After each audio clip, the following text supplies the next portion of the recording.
Bienvenue à tous sur la chaîne de Vapoclop. Aujourd'hui, petite présentation du kit Evic V2 qui sera en combo avec le Cubis Pro fourni à l'intérieur du kit, le tout venant de chez Joyetech. Donc comme dit, à l'intérieur nous aurons une Evic V2 avec plusieurs éléments, des accessoires. Nous aurons un Cubis Pro, pareil, disponible avec différentes résistances, nous y reviendrons dessus ultérieurement, et plein de petits accessoires, ma foi assez utiles. Ce kit se positionne dans les moyennes de gamme et haut de gamme.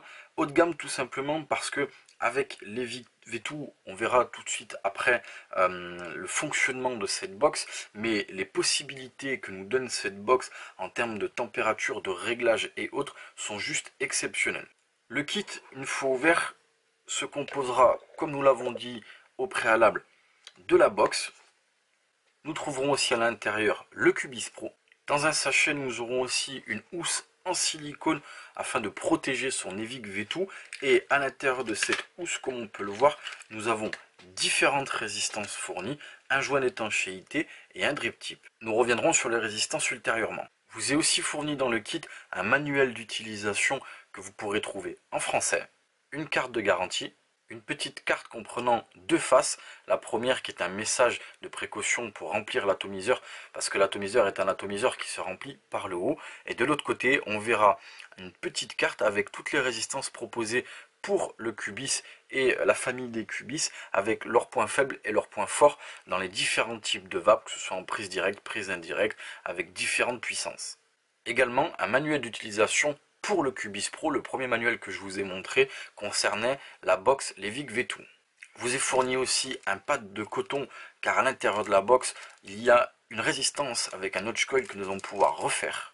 Et enfin, pour terminer, un cordon de rechargement qui d'un côté se branchera au niveau de la box et de l'autre côté se branchera soit sur une connexion USB ou un adaptateur que vous allez brancher dans votre mur. Le conditionnement de ce kit est de très bonne qualité. Les produits sont bien emballés et comme vous le voyez, nous avons tout, mais vraiment tout, pour pouvoir commencer à vaper. Le Cubis Pro, hors le drip tip et la connexion 510, mesure environ 4 cm. Il est composé d'un Tempirex et d'un diamètre de 22 mm. Le Cubis Pro se compose d'un drip tip, d'un top cap que nous allons pouvoir dévisser. Une fois le top cap dévissé, vous le voyez, nous avons deux cyclopes afin de remplir l'atomiseur, car comme dit au préalable, c'est un atomiseur qui se remplit par le haut. Nous avons ici une bague d'airflow que nous allons pouvoir régler en la faisant varier pour fermer ou ouvrir les arrivées d'air. Cette bague va pouvoir s'enlever complètement afin d'être nettoyée et nous laisse apparaître des deux côtés les deux cyclopes pour l'arrivée d'air. Nous avons remis cette bague pour pouvoir dévisser la deuxième partie du top cap. La deuxième partie du top cap nous laisse apparaître un pas de vis où nous allons pouvoir visser notre résistance, et comme vous pouvez le voir, elle est composée de deux cheminées en interne, car l'air va rentrer par le côté, rentrer entre les deux cheminées, venir lécher la résistance et repasser dans la cheminée centrale jusqu'à votre bouche. Puis enfin, nous avons le tank dans lequel viendra se plonger la résistance. À l'intérieur du kit nous est fourni 4 résistances. Nous allons aller les voir de plus près et nous allons vous parler des autres résistances disponibles à la vente. La première résistance est le QCS Coil qui est préconisé entre 30 et 55 watts. Cette résistance en fait est munie à l'intérieur d'un notch coil et c'est pour ceci que nous avons un pad de coton, car nous allons pouvoir dévisser la résistance, ce qui nous laisse apparaître à l'intérieur le notch coil qui est entouré de coton. Nous allons pouvoir sortir le notch coil et refaire le coton. Nous vous invitons à aller sur le site de Joyetech où une vidéo explicative et qui montre comment refaire ce notch coil vous sera très instructive. Nous avons ensuite le LVC Head MTL, MTL pour Joyetech qui veut dire Mouth to Lung, donc d'abord dans la bouche et ensuite les poumons à 1,5 ohm préconisé entre 8 et 20 watts. LVC Head veut dire aussi Liquid Valve Control, tout simplement car comme vous le voyez ici, de chaque côté, nous avons deux trous qui vont être les trous qui laisseront passer le liquide, et il suffira de saisir les deux bagues et de tourner pour boucher plus ou moins les arrivées de liquide afin de pouvoir gérer soi-même la quantité de liquide que nous allons mettre à l'intérieur en fonction du pourcentage PG et VG de votre liquide. Nous avons ensuite le Notch Coil SS316L DL, DL pour Directly Lung, donc en vape directement dans les poumons, qui est à 0,25, préconisé entre 30 et 70 watts par Joyetech. Enfin, la dernière résistance fournie dans le kit qui est la BF316 à 0,5 ohms, préconisée entre 15 et 30 watts, qui est pour Joyetech une DL, donc pour de la vape directement dans les poumons. Voilà, je vous ai présenté les 4 résistances disponibles dans le kit fourni avec, mais sachez qu'il existe d'autres résistances vendues par Joyetech. Nous allons faire le tour de ces résistances-là en termes de spécificité technique. Comme cette résistance-là, la BF316 à 0,5 ohm, est aussi disponible la BF316 à 0,6 ohm, préconisée entre 15 et 28 watts. La BF316 à 1 ohm, préconisée entre 10 et 25 watts. Joyetech propose ensuite une BF en Clapton Coil à 1,5 ohm, préconisée entre 8 et 20 watts. Une BF TI pour le contrôle de température avec du titanium à 0,4 ohm, préconisée entre 230 et 260 degrés Celsius. Une BF ENI pour le contrôle température nickel à 0,2 ohm, préconisée entre 260 et 290 degrés Celsius. Et enfin, Joyetech propose une BF en tête reconstructible. Pour cette présentation, j'ai choisi la BF316 à 0,5 ohm, préconisée entre 15 et 30 watts, que nous allons monter à l'intérieur du Cubis Pro. Je prends donc mon top cap, comme je vous l'ai dit, qui à l'intérieur est muni d'un pas de vis. Je prends ma résistance, je viens la visser sur mon top cap. Au préalable, je remplis mon atomiseur. Mon tank est rempli, j'ai fait attention de ne pas aller trop haut puisque le liquide va monter une fois la résistance insérée, et je viens insérer ma résistance et refermer mon ato. J'ai rempli mon ato, on va patienter quelques minutes et on va tester ça juste après. Nous revoici donc avec l'Evic V2 qui, à notre sens, est une box haut de gamme de par les capacités techniques. Il y a pléthore de réglages et pléthore de vape possibles avec cette box, ainsi que l'autonomie qu'elle embarque avec une batterie intégrée de 5000 mAh. Elle mesure une hauteur de 8 cm sur 2,3 et 4,7 de large. À l'arrière de la box, nous voyons plusieurs trous qui sont les trous de dégazage en cas de problème de l'AQ intégré. Nous apercevons aussi un tout petit bouton qui est un bouton reset, donc vous pourrez en cas de besoin réinitialiser complètement la box en appuyant sur ce bouton. L'Evic V2 est muni d'une connexion micro USB, donc nous allons pouvoir prendre notre câble de rechargement côté micro USB, nous allons pouvoir l'insérer à l'intérieur de cette connexion micro USB et de l'autre côté du câble prendre notre connexion USB et la brancher à une connexion USB PC. Sur le haut de la box, nous avons une connexion 510 avec un pin sur ressort et 4 arrivées d'air. Nous avons aussi un petit bouton qui varie de gauche à droite qui est l'équivalent du plus et du moins, un bouton Fire ainsi que l'écran. La finition de l'Evic V2 est vraiment agréable au toucher, c'est à notre sens vraiment de la bonne qualité. Comme je vous l'ai montré tout à l'heure, un emballage, une sorte de protection en silicone est fourni avec. Afin de le mettre, il suffira de présenter la box dans l'orifice, de la pousser jusqu'au bout.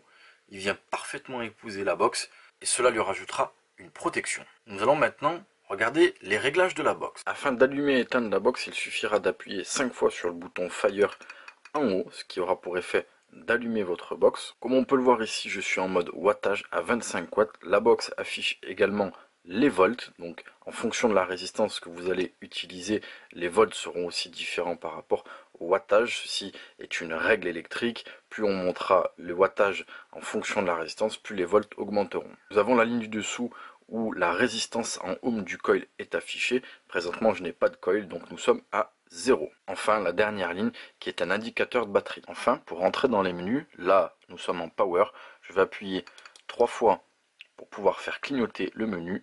Si je vais sur la gauche, je vais descendre au niveau de la dernière ligne, donc là était marqué les ampères tout à l'heure. Je vais faire un clic à droite, ce qui va changer et va me donner le nombre de puffs, de fois où j'ai demandé d'activer le bouton Fire. Et si je tourne encore une fois, nous avons le temps d'utilisation depuis que je l'ai allumé tout à l'heure. Pour remonter au niveau du power, j'appuie sur la gauche. Je vois maintenant power qui s'illumine et qui clignote.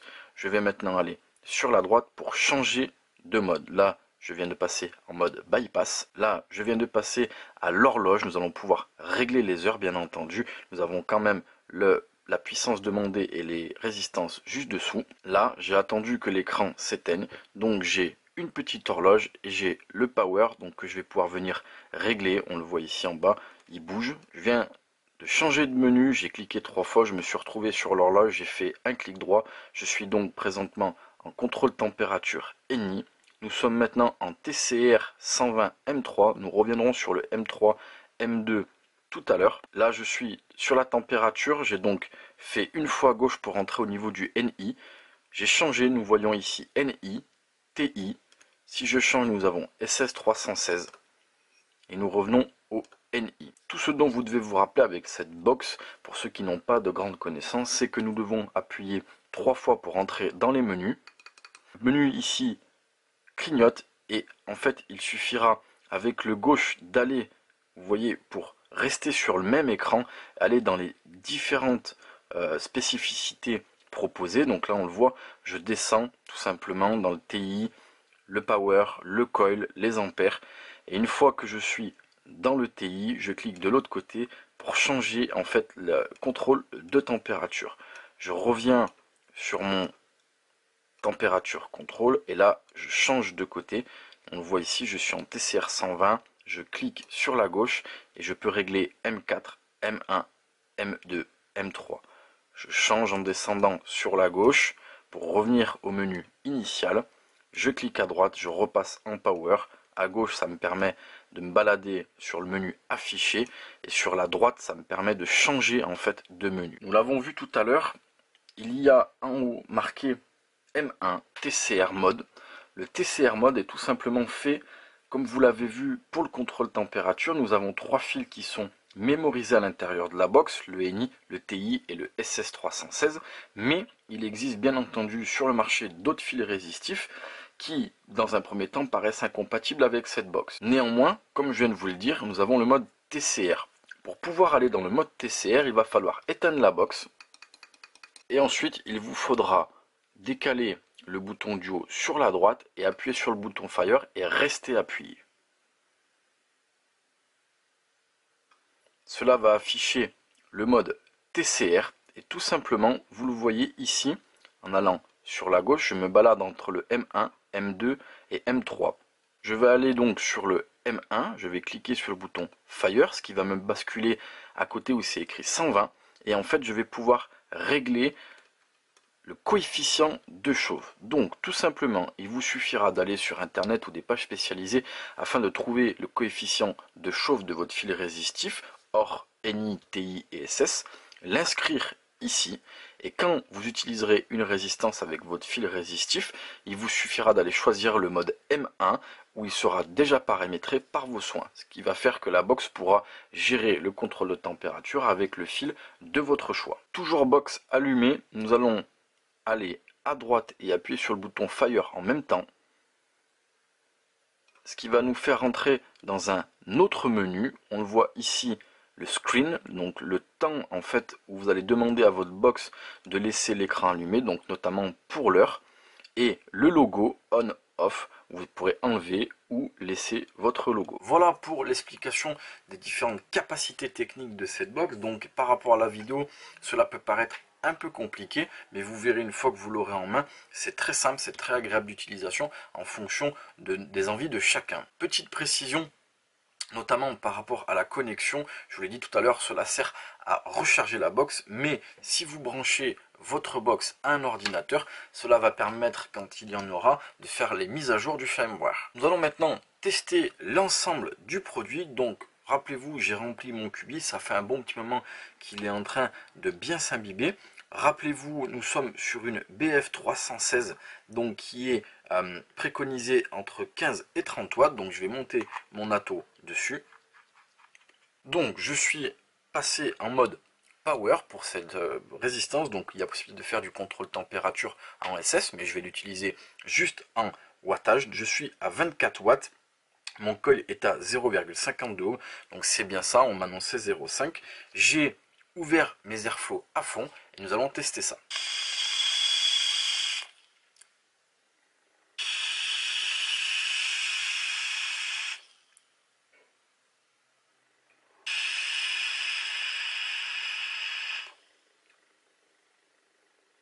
Bien entendu, avec cette configuration, j'ai écouté la préconisation de Joytech, je suis en prise directe, j'avale directement la vapeur dans mes poumons pour la ressortir, c'est juste parfait, la vape est très bonne. La restitution des saveurs pour cet ato est vraiment bonne, on le voit, la vape elle est dense, elle est bien ronde, c'est vraiment excellent à utiliser. Vous l'avez vu, il y a de nombreux réglages. C'est ce que nous aimons sur cette box, c'est que elle a une capacité en termes de réglage qui fait que c'est une box qui va vraiment s'adresser à tout le monde et chacun va pouvoir vraiment trouver le réglage parfait pour son utilisation personnelle. Ce que nous aimons aussi sur cette box, nous vous l'avons dit, ce sont les performances. On a vraiment une grosse capacité embarquée, ce qui nous permet d'avoir vraiment une grosse autonomie. On a des belles puissances, on a 80 watts, ça suffit largement. Et en termes de degrés Celsius, vous l'avez vu tout à l'heure, on a largement de quoi faire.